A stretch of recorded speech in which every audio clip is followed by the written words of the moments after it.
మాజీ మంత్రి అంబటి రాంబాబు మాట్లాడుతున్నారు. ఇప్పుడు ఆ లైవ్ చూద్దాం. బాబు కొడుకులు బ్యాగులు సర్దుకోవడం, కేవలం అమరావతిని సొంత ఆదాయమైనటువంటి కేంద్రంగా మార్చుకున్నారు తప్ప రైతులను బాగు చేయాలని, పట్టణాన్ని నిర్మించాలని, ఒక వరల్డ్ క్లాస్ పట్టణాన్ని నిర్మించాలనేటువంటి చిత్తశుద్ధే చంద్రబాబు నాయుడు గారికి లేదు. ఆయన నిజస్వరూపం ఏంటో రైతులకు ఇప్పుడిప్పుడే అర్థమవుతుంది. రాబోయే కాలంలో మరింతగా అర్థమవబోతుందని కూడా ఈ సందర్భంగా నేను చెప్పదలుచుకున్నాను. ఇక సచివాలయం గురించి మాట్లాడాలి మనం. ఈ సచివాలయ నిర్మాణం కోసం చంద్రబాబు నాయుడు గారు ఎంత ఖర్చు పెట్టారో ఒకసారి చూడండి.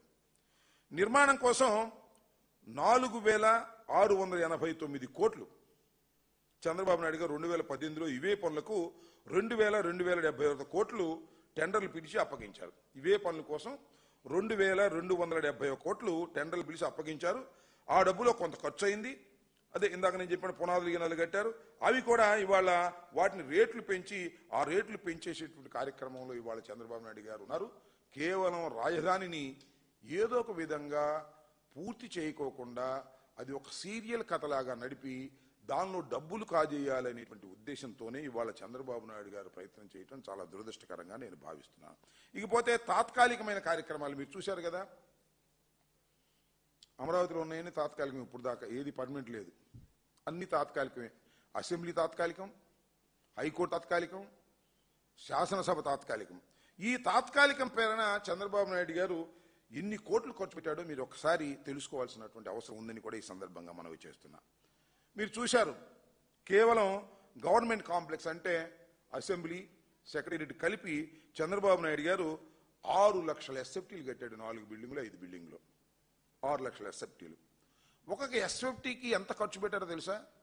11,000 రూపాయలు. ఒక్కొక్క ఎస్ఎఫ్టీకి 11,000 రూపాయలు ఖర్చు పెట్టినటువంటి పరిస్థితులు ఎక్కడైనా ఉన్నాయా రాష్ట్రంలో? చెప్పండి, నాకు అర్థం కావట్లేదు. ఈచ్ స్క్వేర్ ఫీట్ కి 11,000 కోట్ల రూపాయలు ఖర్చు పెట్టి కాంట్రాక్టులకు ఇచ్చారు. ఇంత దారుణం అండి. ఎలా ఉన్నాయి బిల్డింగ్లు చూశారు కదా.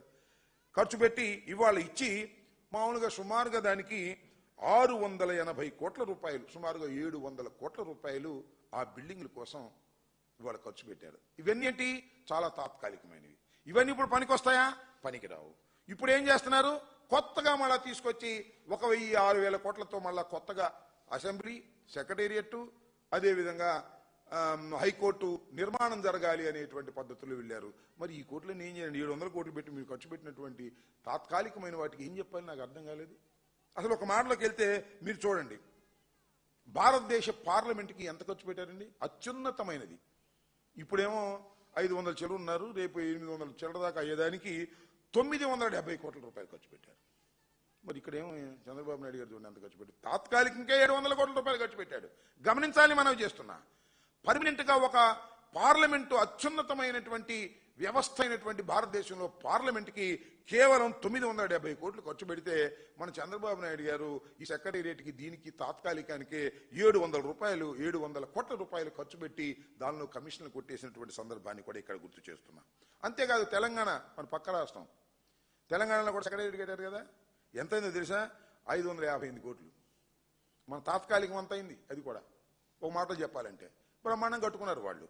అంతేకాదు, ఈ రకంగా చంద్రబాబు నాయుడు గారు అనేక రకాలుగా దోచుకునేటటువంటి కార్యక్రమాలు ఇవాళ చేసేటటువంటి కార్యక్రమం చేస్తున్నారు. ఇది చాలా దుర్మార్గమైనటువంటి విషయం. ఇవాళ ఈ రాజధాని నిర్మాణంలో చంద్రబాబు నాయుడు గారు చాలా తప్పులు చేసుకుంటూ పోవటం వల్ల ప్రజలు కూడా చాలా విసుగు చెందేటటువంటి పరిస్థితి ఏర్పడతా ఉంది. అసలు ఒక విషయం నేను చాలా స్పష్టంగా చెప్తున్నాను, ఇంతకు ముందు కూడా చాలా సందర్భాల్లో చెప్పాం. అసలు రాజధాని నిర్మాణం అక్కడ సెలెక్ట్ చేయటమే చాలా పెద్ద తప్పు. మొన్న ఇప్పుడు రామచంద్రయ్య అని ఒక ఆయన ఉన్నాడు, మీరు చూసే ఉంటారు. ఆయన ఏం చెప్పారంటే ప్రపంచంలో ఏ రాజధానిలో కూడా నీళ్లుతో నదిలో పోసే పరిస్థితి లేదంట. నీళ్లు, రాజధానిలో ఉన్న నీళ్లు తోడి నదుల్లో పోసేటటువంటి పరిస్థితి. అంటే రాజధాని అనేది పల్ల ప్రాంతంలో ఉంది, నది ఎత్తు ప్రాంతంలో ఉంది. కొండవీటి వాగు నుంచి వచ్చేటటువంటి నీరు వెళ్ళి నదిలో దానంతా అది కలవటం లేదు, ఎత్తిపోయాల్సిన పరిస్థితి ఏర్పడుతుంది. అలాంటి రాజధానిలో నిర్మించేటటువంటి రాజధాని యొక్క పరిస్థితి ఎంత దారుణంగా ఉంటుందో ఒకవైపున తెలియదు. రెండో అంశం ఏంటంటే రైతులు ఏ విధంగా నష్టపోతున్నారో రాబోయే కాలంలో మనం చూస్తాం. ఇవాళ రిటర్నబుల్ ప్లాట్స్ 10 సంవత్సరాల క్రితం ఇచ్చినటువంటి వాటికి రిటర్నబుల్ ప్లాట్స్ లేవు. ఇవాళ కొత్తగా సేకరణ చేయాలనేటువంటి ప్రయత్నం చేస్తున్నారు, చేస్తారు కూడా.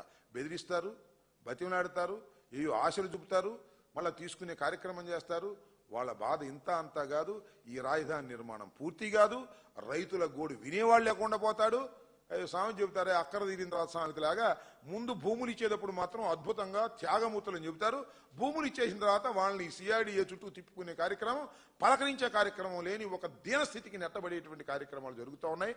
దీన్ని గమనించాలని ఇప్పటికైనా నారా చంద్రబాబు నాయుడు గారు ఈ రాజధాని నిర్మాణంలో ఆయన చేస్తున్న తప్పులను గమనించి రైతులకు మేలు చేసే విధంగా తక్షణమే చేయాలని కూడా మేము డిమాండ్ చేస్తున్నాం. రైతులకు తక్షణమే రిటర్నబుల్ ప్లాట్స్ ఇచ్చి రిజిస్టర్ చేయాలి. ఎందుకు సమాధానం చెప్పండి? 10 సంవత్సరాల పాటు వాళ్ళు మీరు రిటర్నబుల్ ప్లాట్స్ ఇవ్వకుండా ఎందుకు అడ్డుపట్టారు? మేము ఒక 5 సంవత్సరాలు ఉన్నాం అనుకోండి, అది వేరే విషయం. మిగతా సంవత్సరాలు ఏం చేస్తున్నారు మీరు అడుగుతా ఉన్నా. ప్రభుత్వం అధికారంలోకి వచ్చిన తర్వాత మీరేం చేస్తున్నారని అడుగుతా ఉన్నా. కేవలం ఇంకా సేకరణ చేయాలనే ఉద్దేశం కానీ సేకరణ చేసినటువంటి భూముల పరిస్థితి మీరు పట్టించుకోవడం లేదు. తన దూర కంత లేదు, మెడకు ఒక డోల్ అన్నట్టుగా అయిన దానికి 50 ఎకరాలకు 50,000 ఎకరాలకు దిక్కు లేదు. కానీ ఇంకా 20,000 ఎకరాలు కావాలి, 50,000 ఎకరాలు కావాలని సర్వనాశనం చేసే కార్యక్రమం చేస్తున్నారు. రైతుల్ని పచ్చి దగా మోసం చేసే కార్యక్రమాన్ని చంద్రబాబు నాయుడు గారు చేయటం చాలా దురదృష్టకరం. ఇప్పటికైనా రైతాంగం ఆలోచించుకోవాలి. ఇది ఒక దుర్మార్గమైనటువంటి ప్రభుత్వం. ఏదో మీరు అమరావతిని దెబ్బతీస్తున్నాడు జగన్మోహన్ రెడ్డి, అది ఇది అని మీరు చాలా అనుకున్నారు. అసలైన అమరావతి రైతులకు విలన్ ఎవరైనా ఉన్నారంటే అది ఖచ్చితంగా నారా చంద్రబాబు నాయుడు గారు తప్ప మరొకరు కాదు. రైతుల మేలు కోసం కాదు, కాంట్రాక్టుల మేలు కోసం, జేబులు నింపుకోవడం కోసం, అప్పులు తెచ్చుకోవడం కోసం అమరావతిని ఉపయోగించుకుని ఈ రకమైన దుస్థితికి తీసుకువెళ్లే ప్రయత్నం చంద్రబాబు నాయుడు గారు చేస్తున్నారనే విషయాన్ని దయచేసి గమనించాలని ఈ సందర్భంగా కోరుతున్నాను.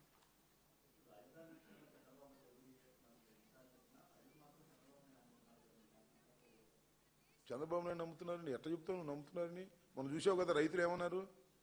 మా సిఆర్డీఏకి వెళ్తే మమ్మల్ని పలకరించేవాళ్ళు రైతులు లబ్బోదివ్వమన్నారు. నేను చెప్పిన మాట కూడా కాదు, లేకపోతే మా ఛానల్ చెప్పిన మాటలు కూడా కాదు, వాళ్ళ పేపర్లే రాశాయి. రైతులు లబ్బోదివ్వమంటారు కదా. ఎవరు ఆ రైతులు? పొలాలు ఇచ్చిన రైతులు. చంద్రబాబు నాయుడు గారు ఎన్నికలకు ముందు చెబితే భాష అంటే త్యాగధనులు. ఇవాళ ఏం త్యాగధనులు అయ్యారు? సిఆర్డీఏ చుట్టూ తిరుగుతుంటే దిక్కుముక్కు లేదు, అయ్యా మమ్మల్ని పట్టించుకునేవాళ్ళు లేడు, తర్వాత ఆయన పోండే అంటున్నారంట. అడుక్కోవడానికి వెళ్తే తర్వాత పోమంటా ఆ రకంగా రైతులను చూస్తున్నారు. ఇది నేను చెబుతున్న మాట కాదే, నా ఆరోపణ కాదే, రైతులే మాట్లాడారే. అసలు నాకు తెలియగలుగుతానండి, 10 సంవత్సరాల క్రితం నీ మాట నమ్మి నీకు భూములు ఇస్తే రిటర్నబుల్ ప్లాట్స్ ఇంతవరకు నువ్వు ఎందుకు ఇవ్వలేదు, ఎందుకు చూపించలేదు, ఎందుకు రిజిస్టర్ చేయలేదు? ఈ రిటర్నబుల్ ప్లాట్స్ ఇవ్వకుండానే మనం నువ్వు ఇంకా బలం, ఇంకా భూములే ఉండంటే ఏంటి నాకు అర్థం కాలేదు.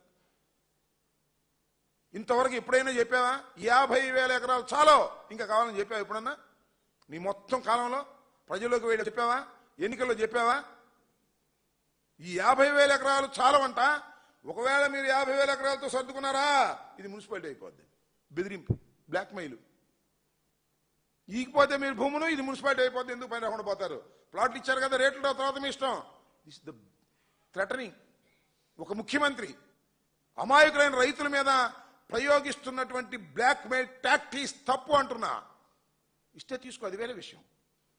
ఎందుకు నాకు అర్థం కాలేదు. ఇన్ని ఎకరాలు ఏం చేసుకుంటావు నువ్వు? ముందు చెప్పావా? ఎప్పుడో కళ్ళలో గుర్తొచ్చి ఇంకా పెంచాలంటే పెంచేయటమేనా?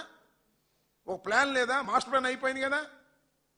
సింగపూర్ని తీసుకొచ్చావుగా, రెడీ అన్నావుగా.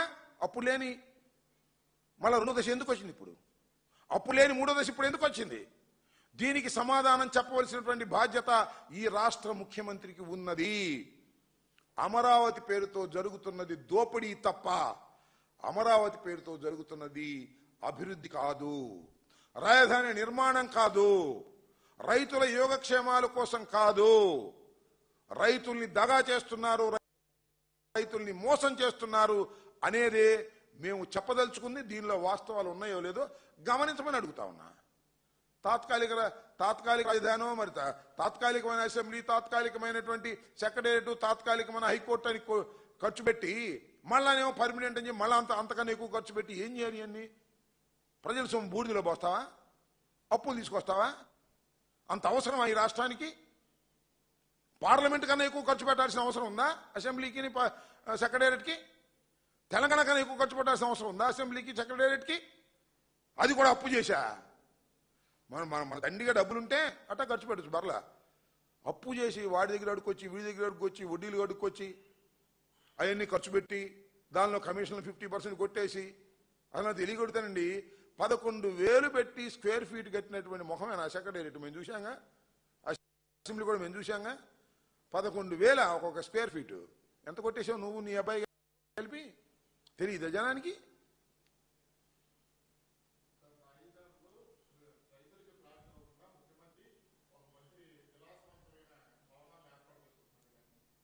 చేసుకుంటారు మరి, అంతేగా. ఒక మంత్రి ఎవరబ్బా? ముఖ్యమంత్రి కట్టుకుంటున్నాడు ఇల్లు. నారాయణ గారు ఇల్లు కట్టుకుంటాడు, ముఖ్యమంత్రి గారు ఇల్లు కట్టుకుంటారు అద్భుతంగా. జగన్మోహన్ రెడ్డి గారిని ప్యాలెస్ అంటారు. రేపు చూడండి వాళ్ళు ఎంతంత ప్యాలెస్ కడతారు. ఇక్కడ ఈయన కూడా కడుతున్నాడు, చూశారుగా మీరు.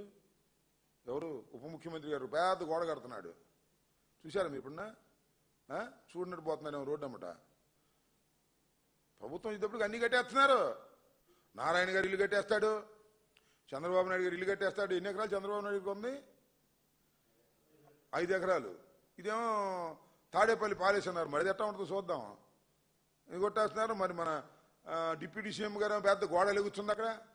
అధికారం ఇంతప్పుడు అన్నీ లేచిపోతాయి. ప్లాట్లు మాత్రం ఇవ్వరు. రైతులు తాము పండించుకుంటున్నటువంటి భూములు ఎకరం 2 ఎకరాలు ఇస్తే రిటర్నబుల్ ప్లాట్స్ ఇస్తామని చెప్పి మోసం చేయటం కాదా? 10 సంవత్సరాల దాకా ఇవ్వలేదే. నువ్వు ఆలోచించుకో. నీకే 1 ఎకరం భూమిని ఇచ్చావు అనుకో, రిటర్నబుల్ ప్లాట్ ఇంతవరకు ఇవ్వలేదనుకో, ఎంత బాధపడతాడు వాడి జీవితం. ఏం కావాలి? సరే ఏదో 50 ఎకరం 100 ఎకరం నాలాంటి వాడు కొనుక్కుని ఇస్తే అది వేరే విషయం. ఇన్సైడర్ ట్రేడింగ్ చేసుకుని ఇచ్చారుగా, కొనటం ఇవ్వటం. అది అక్కడెక్కడో ముందన్నారు, తర్వాత తీసుకొచ్చి ఇక్కడ పెట్టారు. ఈ లోపల కొనుక్కునేవాళ్ళు. మన ఈనాడు వారు వాళ్ళు వీళ్ళు శుభ్రంగా కొనుక్కున్నారు, అవన్నీ చేశారు. ఇవన్నీ పచ్చి మోసం, దగ. అమరావతి అనేదాన్ని ఒక అంతులేని కథగా చేసి అమరావతి రైతులందరినీ సర్వనాశనం చేసి కాంట్రాక్టర్లని చంద్రబాబు నాయుడు గారు మంత్రులు బాగుపడే కార్యక్రమం తప్ప రైతుల్ని సర్వనాశనం చేసే కార్యక్రమంలో ఇవాళ చంద్రబాబు నాయుడు గారు నిమగ్నమై ఉన్నారు. రైతులంటే అందరు రైతుల సంగతి దేవుడు ఎరుగు. అందరు రైతులు ఎట్టాగో సర్వనాశనం చేస్తున్నాడు. ధాన్యపు రైతు, పత్తి రైతు, మిర్చి రైతు, శనగ రైతు అందరూ అలో లక్షణమని ఏడుస్తానే ఉన్నారు. అమరావతిలో భూములు ఇచ్చిన రైతులు కూడా అలో లక్షణాన్ని ఏడ్చేటటువంటి పరిస్థితికి వాళ్ళ చంద్రబాబు నాయుడు గారు తీసుకొచ్చి ఏదో రైతును ఒప్పించి తీసుకుంటాం. ఒప్పిస్తావో, మెప్పిస్తావో, బెదిరిస్తావో నీ కళ్ళన్నీ మాకు తెలుసు కదా. ఇంతకు ముందు కూడా అట్టే కదా బెదిరించి తీసుకున్నావు. పాప వాళ్ళు గచ్చందరలేకి ఇచ్చారు. నా పక్కోడు ఇచ్చాడు, ఈ పక్కోడు ఇచ్చాడు, ఈ పోతే మర్యాద ఉండదని ఇచ్చారు. ఇచ్చి లబోదిపోమంటున్నారు. మొన్నదాకానే జగన్మోహన్ రెడ్డి గారు అన్నారు. ఇప్పుడు ఆయనే వచ్చాడుగా. అరే జగన్మోహన్ రెడ్డి గారి టైంలో ఉన్నది రేటు కూడా లేదేమయ్యా? నాకు అర్థం కాలేదు. అమరావతిలో పూలింగ్ దేశం అంతా పూలింగ్, జనంతా పూలింగేనా? ఇది చాలా దుర్మార్గం, పచ్చి దగ, పచ్చి మోసం.